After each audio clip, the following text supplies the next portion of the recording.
Mi po ka një gjë, Edlir, për shembull, unë edhe nga përvoja ime e angazhimit në parti, mbaj mend ka qenë një kohë kur në Partinë Socialiste ishte një zë i fuqishëm kryetari i Bashkisë Tiranës, kur që Edi Rama kryetari i Bashkisë Tiranës,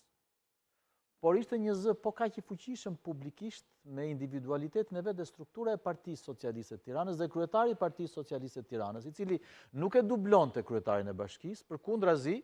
ishin dy aktorë të rëndësishëm në hapësirën e zonës që ata përfaqësonin, por që shpeshherë partia bëhej barrierë ose një mburoj e tejkalimit të kufive që kryetari i Bashkisë ka me pushtetin. Ose më gjërë, partia vetë me qeverinë. Edhe sepse Partia Socialiste në atë kohë shpeshherë e praktikonte këtë modelin e një kryeministri që nuk ishte kryetari i partisë, por që partia ishte një